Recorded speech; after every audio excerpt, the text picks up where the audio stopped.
Hey, I'm David Liggett with Data Center Hawk. You got to watch this. I'm with Chief Operating Officer Michael Lahoud with Stream Data Centers, and we're talking about the data center industry next.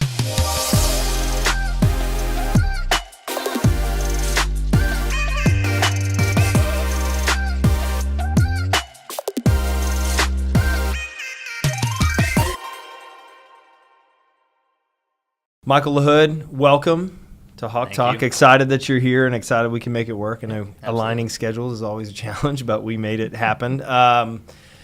So, you are the Chief Operating Officer at Stream Data Centers. Sure. Been there for, I guess, 6 or 7 years now? 7 years. Yeah, 7 years now. Time flies.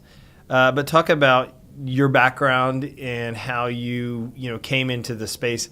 Because basically, if you think about Stream, with traditional commercial real estate, that, in the late 90s, you had team members that started understanding the data center industry and really started recognizing that, hey, we can not only sell these, we can also build shells, we can actually build infrastructure for users.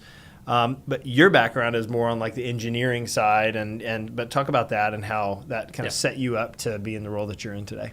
Sure. So degree in electrical engineering, first job out of college was at Bell Helicopter. Okay. As an avionics engineer. So did that for about 3 years. Stayed in touch with a lot of my friends at TCU, but one in particular worked for APC at the time, now Schneider Electric. Okay. Sort of, working on power cooling systems. Yeah. And every time we get together, he'd talk about how much fun the data center industry was. As more of those conversations sort of kept taking place, one day I just said, hey, is there an opportunity to get in the door? Yeah. And so, he set me up with a interview, if you will, or an introduction to his boss, and interviewed with APC, and sort of the rest was history. That got me into the space. Yep. Worked with APC, and Schneider bought the company. Okay. So then Schneider, and then transitioned to actually a rep firm for Schneider Electric, as well as Russ Electric, PDI, Current Technology, many of the brands sort of in the industry. Stream was a customer of mine. Okay. And then got to know Rob, Paul, and Anthony through that, and then one day they approached me and made the decision to jump on board. Yeah, so talk about your role now as Chief Operating Officer, and really running the day-to-day business of the company. What does that entail? A lot of different things. Yeah. So we're, as you kind of mentioned, we historically were more of an acquirer or developer of shell space. That evolved over time to turnkey space. When I first came on board, the real goal was, hey, Michael, we need you to help build an operations team. How do we start running these facilities ourselves? So big picture, keeping our teams aligned on product development, on the sales and marketing front. Yeah. And then we a little over a year ago brought on board Stuart Collier to take over what historically was my operations role. So really just making sure all three of those teams are moving in the right direction, communicating, taking care of customers. Yeah.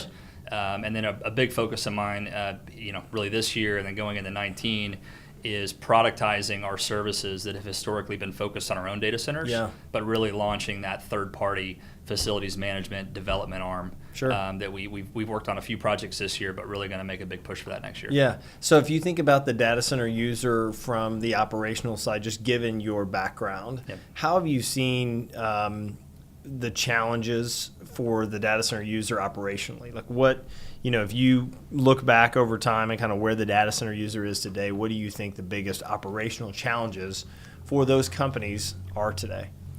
I think health and safety has always been not necessarily a challenge, but a focus. Yeah. And then with that, some of the things you used to be able to do, you can't do, right? Yep. Which is good. I mean, health and safety, we want everybody to be able to go home to their families at the end of the day. Sure. So I'm not suggesting we shouldn't be focusing on that. But with that, maintenance is a little bit more challenging as it relates to, where you used to be able to work on gear while energized, can't do that anymore. So what are the trickle-down effects? Identifying single point of failures in the one lines are critically important because now you just have to shut stuff down to work on it. That's one that's top of mind. The other is just the pressure on efficiency. Both from a utility consumption perspective, but also just being efficient with your people. We're all being asked to do more with less. Yep. And that poses complexities, a lot of challenges, One of the things that we've seen in the last several years in the data center space, and I was actually in Northern Virginia this week talking to a group about how some of the larger transactions really changed the industry over the last 3 years. You all are sitting in a position, as well as the data center operator community, trying to figure out ways to attract really large opportunities, as well as the enterprise demand that is out there today. There's obviously still companies that are leasing infrastructure on a smaller basis. In fact, there's an additional amount that potentially is still in owned and operated premises of their own company. Yep. So how do you go about putting together, productizing a development arm and a team that can attract both types of users? Because that's a challenge. How do you do that? It is. The one thing I can tell you at least from an operations perspective, is the standards are the same for both. Okay. Which is good. That at least makes it a little bit easier. Mm-hmm. The big cloud guys and the big banks and big healthcare companies Yep. and big insurance providers, the operational standards are pretty consistent, so we don't have to deviate too much there. Scale is really the issue. Yep. A big data center for a bank is maybe 6 megawatts. Yeah. A big data center for a hyperscale guy is, you name it, right? A lot bigger. Yeah, a lot bigger. Yeah.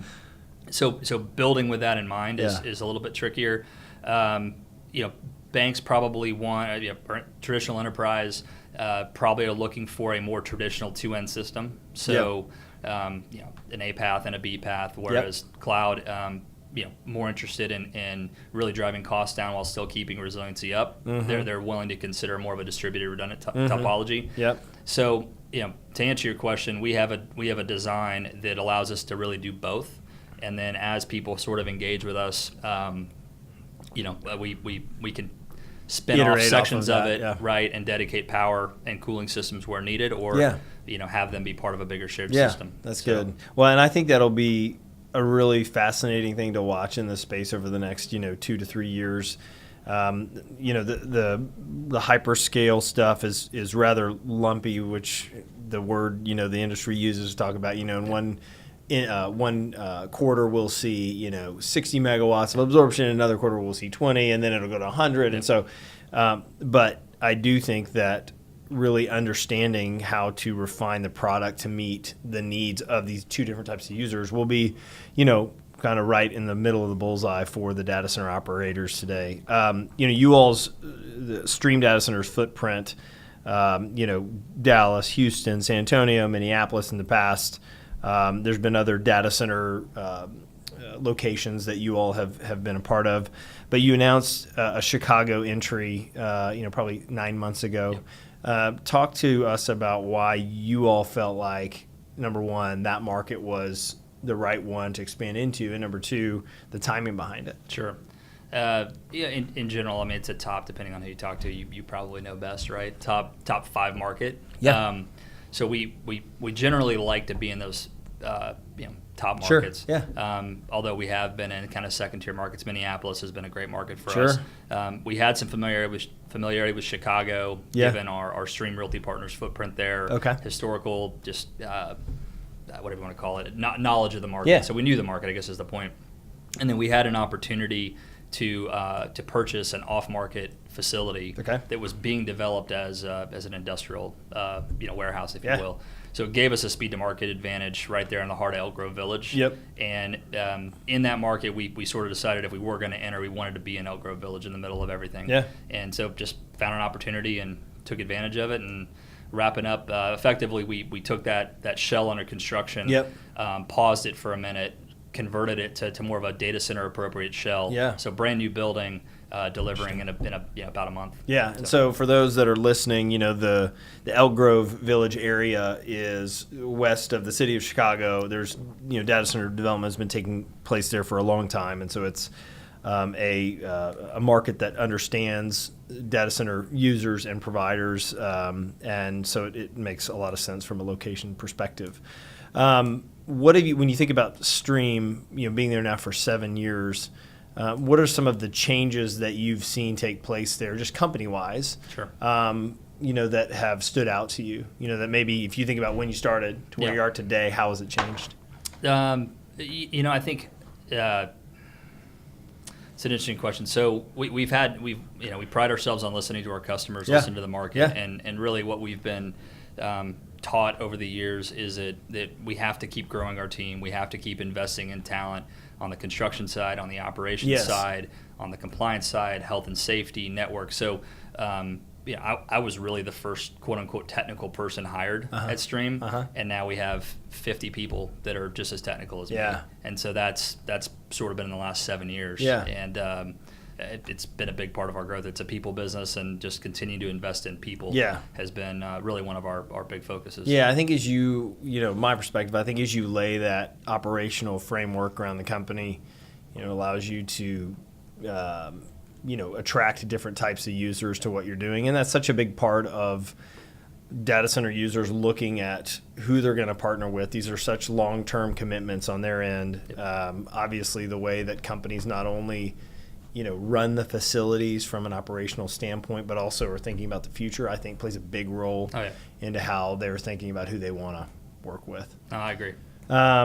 So you are one of the members of the Infrastructure Masons, and I know you've done that for a couple of years now.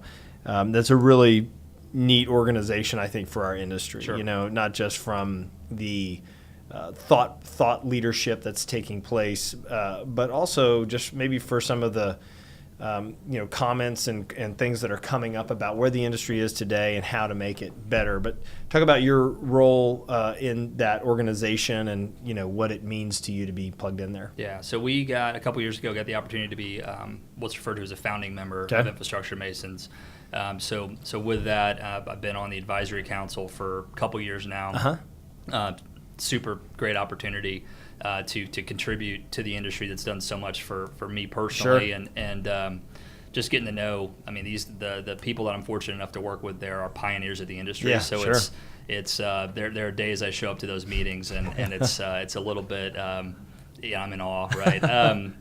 Just hearing the stories, the millions, hundreds of millions of dollars of budgets they've controlled, the different cities they've operated all over the world.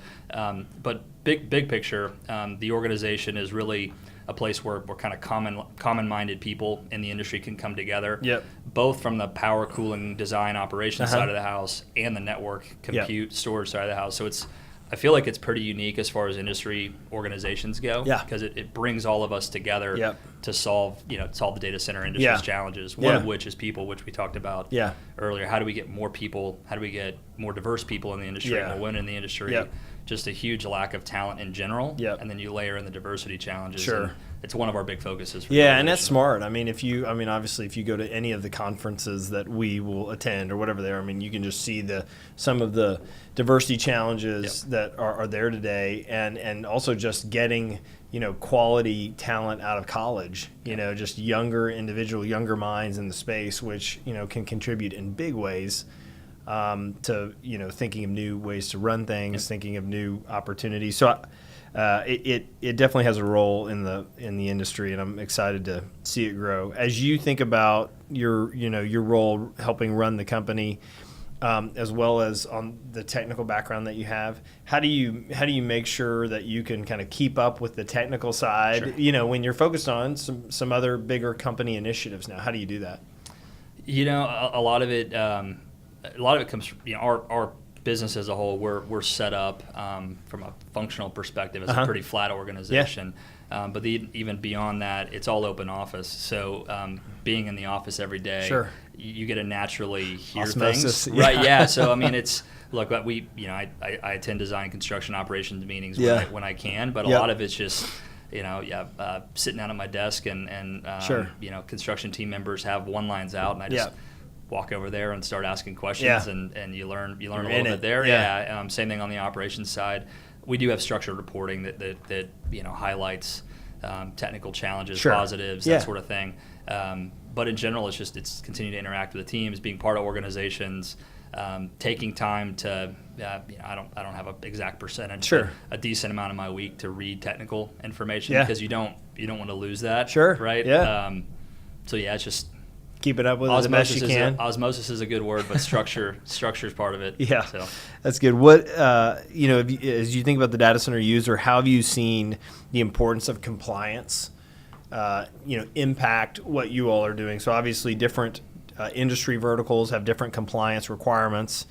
And as you position yourself to attract some of those different types of companies, you have to be thoughtful of those. Yeah. How have you seen it play into what you all are thinking about? Yeah, so compliance for us, I mean, yes, it's a requirement to conduct business with the companies we want to conduct business with, yes. But it also pushes us to be a better organization. So yes. we don't look at it as a check the box thing. Yes. But you cannot do these deals without having compliance. Yeah. And so we're fortunate to be part of a larger company in Stream Realty Partners. Yep. And so there's some natural compliance achievements that have happened there, but then a lot of the very technical specific stuff to our industry or really to take ISO 27001, that's going to be more unique to our organization. Mm-hmm. PCI is more unique to our organization. Mm-hmm. So these are, while we may have had some of the traditional SOX stuff already in place, mm-hmm. there have been a handful of new endeavors we've had to go down. But it's making us better, right? Yeah, that's what it's all about. And then what about connectivity related to data center users processing geography as well as, what type of environment they want to be in? How are you all, okay, number one has that changed in importance? Yeah. Do you think it's the same as it was, or is it more important today? And number two, how are you all approaching that to make sure that you can meet customer needs?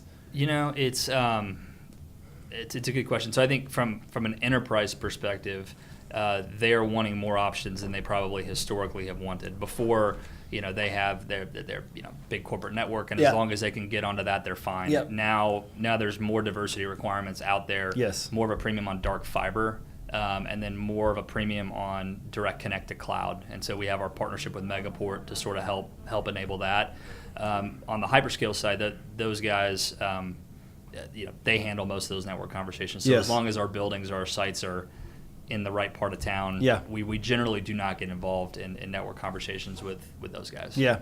How has customer demand changed over the last 5 years that you've been at Stream? I think we've definitely seen some changes in the way that companies will approach the market with, if you think about just the size of requirements, the details around what those requirements are. But how have you seen customer demand change? Is it, do you feel like it's greater? Is it smaller than it was, 3 or 4 years ago? How have you seen that change? What are your thoughts on that? It's definitely greater. I mean, we've had some markets that have been on fire and some markets that have been slower, but that's more like take Houston, for example, mm-hmm. right? Obviously, with energy going the way, yes. that impacted that market, although it's coming back. Yep. We're seeing a big uptick in demand. I'd say on the whole, though, demand is not slowing down. Yeah. It's increasing. Bigger deals, obviously, driven by the hyperscale community. You're seeing more large enterprise users looking at build-to-suits, which is a bit of a change. Historically, they wanted to build and own their own facility. Mm-hmm. Sort of if you want to call it a baby step in between that and just true outsourced co-location is that build-to-suit. U.S. Bank is one of our customers. We're able to use their name, so that's a trend. We're seeing more of the enterprise build-to-suits, which is good. Yeah. But cloud is what's driving most of this industry. Yeah, and it seems like as companies continue to utilize cloud for certain parts of their infrastructure, it continues to feed the data center development side of things. And we get questions a lot about, well, how will cloud impact the co-location market? And if anything, it's what's grown it. It's what's grown it. To the extent that it has. So what do you feel like, when you think about your biggest challenges, the industry's biggest challenges moving forward, what are some of the things that you see on the horizon of things that the industry will have to deal with or that could be challenges moving forward? Finding, continue to find good sites, mm-hmm. right? I mean, a lot of the, take Northern California. Yeah. That's an incredibly, in terms of demand, large data center market, but there aren't that many sites left, yes. right? So when does Northern Virginia start to feel like that? Obviously, yes. you've had some expansion north and south there, mm-hmm. which has helped, but so sites are going to be an issue. Yep. How we solve for edge in metro, yes. what does edge look like? Yeah, that's a good point. To a large cloud? Is it a large cloud provider? Is it a 2 megawatt edge? Yeah. Right. Yeah. What happens if those have to start, sitting in major city centers? Are we ready to, serve that in the heart of downtown Dallas? I don't know. Yeah. Your comment about the sites actually, I think is a really good one because if you think about, I think it's easy, especially like Silicon Valley. the challenge to put sites together and really speed to market, get things to the market quickly is really challenging there. I think it's becoming more challenging in Northern Virginia, and you've seen a lot of data center operators, or several of them, work to position themselves so that down the road they've got land available. And there's a list of providers that have recently acquired very large parcels of land. But you're even starting to see the growth, as you mentioned, south there and to some other areas. And there's just not a lot of sites sitting next to power and the infrastructure that you need that's out there today. Even in markets, I would say like a Dallas or Chicago or maybe even like a Phoenix. So I think that it's easy in maybe even some markets that don't have the demand that a Northern Virginia would, to think that, well, there's plenty of land there.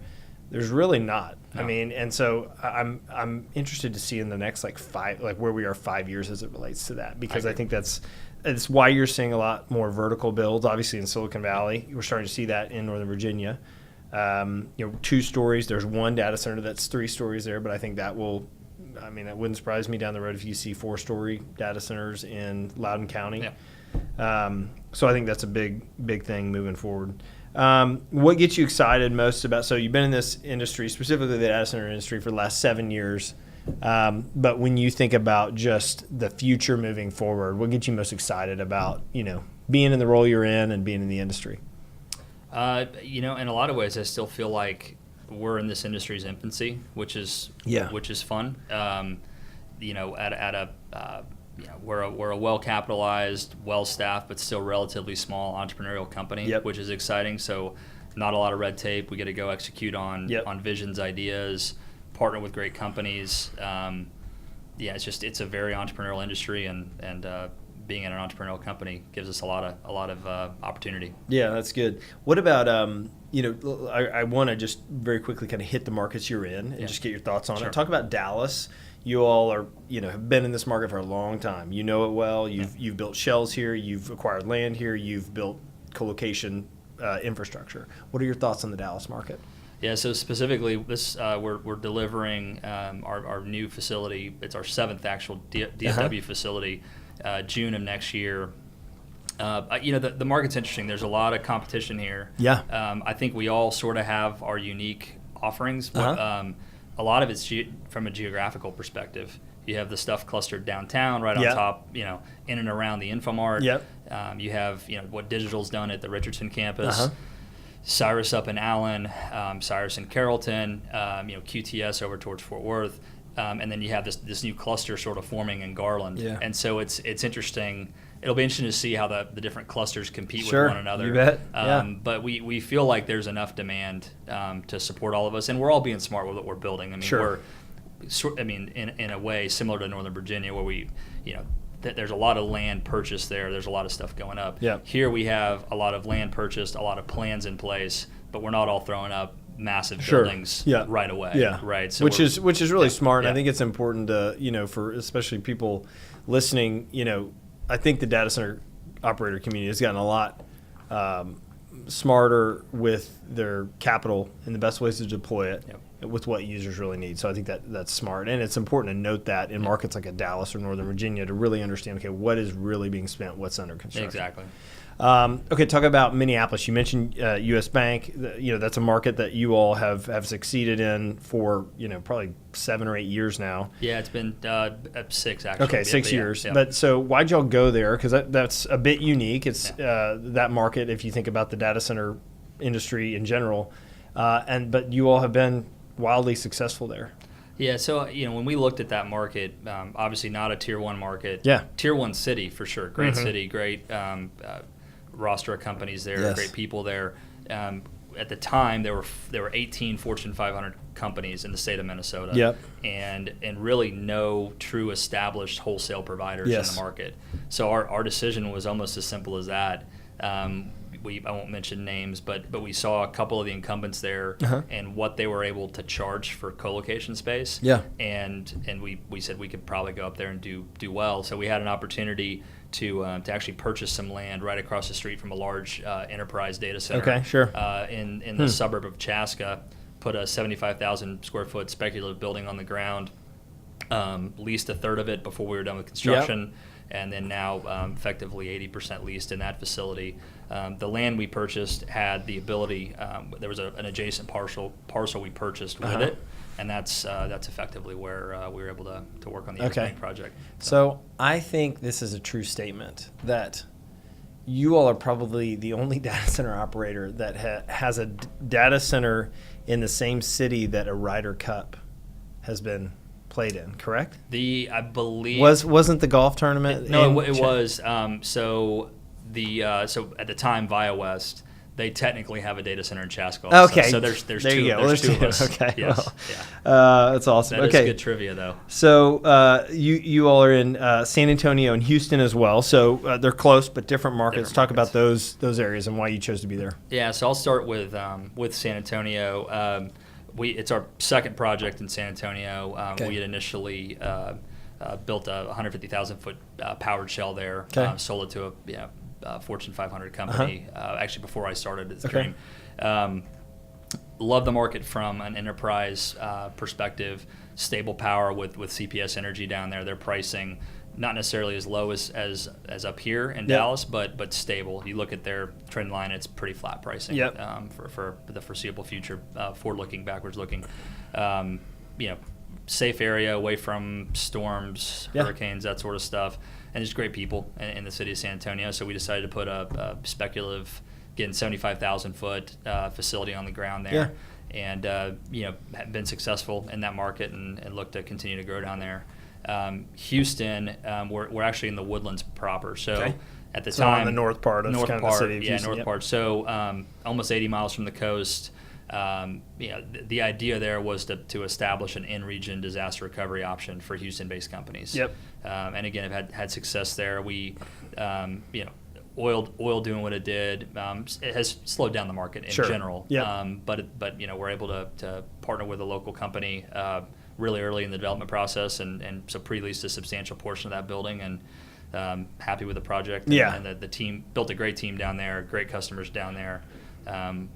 We will do more at the right time in Houston, but it's kind of market driven. And it does feel like the market there is starting to, come out. 3 or 4 years ago, the Houston market was, some of the requirement sizes there were, massive. So typical, or different than they had been in the past, and so I do think it can be back there, especially as the price of oil continues to increase. I want to talk real quick about design, and then I want to talk about your sports prowess. So,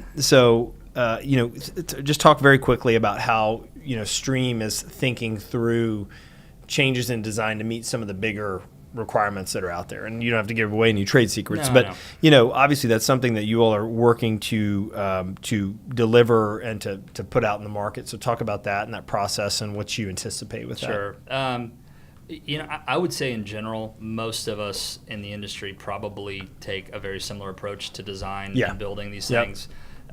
For us right now, it's focusing on supply chain management. The only way you can deliver these buildings quickly is having strategic relationships with general contractors, with the equipment providers. I got asked a question the other day, what would be sort of a hypothetical Stream's max capacity to deliver in terms of megawatts every year, and when you started to break that down, it's all tied to equipment, right? And so what you have access to, what you can deliver. What can the Schneiders and Eatons and Vertivs and Cummins and Cats, what can they get do, to you. Right? So it's really focused on that. Smart. Design does matter, it does, but there's a bunch of us in the industry that have some innovative designs. It really is a supply chain problem and a land problem. So which always, if you had told me 5 to 10 years ago that land would be the issue, I would have probably not believed you. But it's just with the demand, the way it's changed. Obviously land is important, but when you think about the amount of money that's being spent on shell infrastructure, equipment on the raised floor, the land costs are. We'd always say rounding errors, but those rounding errors are getting bigger because the land price is going up. Okay, so I don't know how many people know this or not, but you're one of like TCU's probably like famous alumni. So you played soccer on their soccer team. But talk about when did you start playing soccer? growing up, and kind of talk about that. Ever since I can kind of remember. I played multiple sports growing up. Okay. Which I encourage everybody to do. Okay. Don't get locked in too early at a young age to a specific sport. But no, ever since I can remember. And actually, I went out of high school. I played at the University of Portland for 1 year, and then actually transferred back to Fort Worth, where I'm from. Okay. Knew the coaches. Just had some reasons I needed to be closer to home, and so did that. And then here's a fun fact that I'm not too proud of. I was on the last ever TCU men's soccer team, so they cut the program after my senior year. I had no idea. Yeah. Amazing. Well done. So I shut it down. You finished. What position did you play? I was a goalkeeper. Oh, very cool. Okay, so what's like the key? If you were teaching a starting out goalkeeper, what is? No, let's talk penalty kicks, because I've always actually wanted to know this from somebody that actually has played soccer at a high level. I didn't. I know that's hard for you to believe, but are you literally guessing when you are the goalie and you're standing there and the whole team's up there? What's your mentality? What are you doing?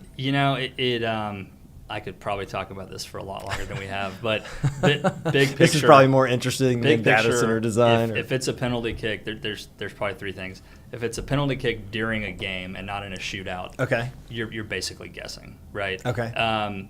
In a shootout, at least my view on it, because you're going to face potentially five or more shooters, right? Yeah.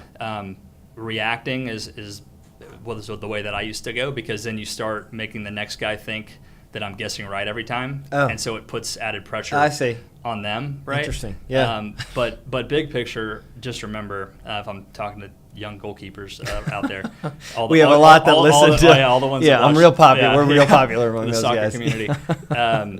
Big picture, the shooter is supposed to make the shot. You're not supposed to save it. So just remember that going into it. So the bonus. So if you save it, it's it's almost a bonus. Exactly. Okay, and then also too, let's talk about TCU football. So I think most people would know watching this stuff that I went to Baylor. So Baylor and TCU didn't have a great rivalry until probably 5 or 6 years ago. There was one game that was very memorable that Baylor was 61-58. Yeah. I didn't want to say the score, but I'm glad you did. I almost didn't show up today because of that. What do you think of TCU's football chances this year? And I thought they showed very strong against Ohio State the other night. But what are your thoughts? I mean, we're excited. Lots of young talent. The game did not go the direction we wanted it to go against Ohio State, but I was there. If you were either an Ohio State fan, obviously, or a neutral fan, what an amazing game. Yeah, it was great. TCU fans were a little frustrated at the end of the game. Yes. But big picture, young talent, they play hard, they work hard. It's exciting to watch it. Texas this weekend, so we'll see how if we can recover from a tough loss and play well against a tough team on the road. But it's fun. College football is a great time of year. Yeah, as much as I, again, being a Baylor fan, Gary Patterson isn't my favorite coach, but his ability to coach up his team and every year, I mean, it's impressive. He knows what he's doing and been doing it a long time and does a good job. He had a line the other day. It was he likes a team of we's.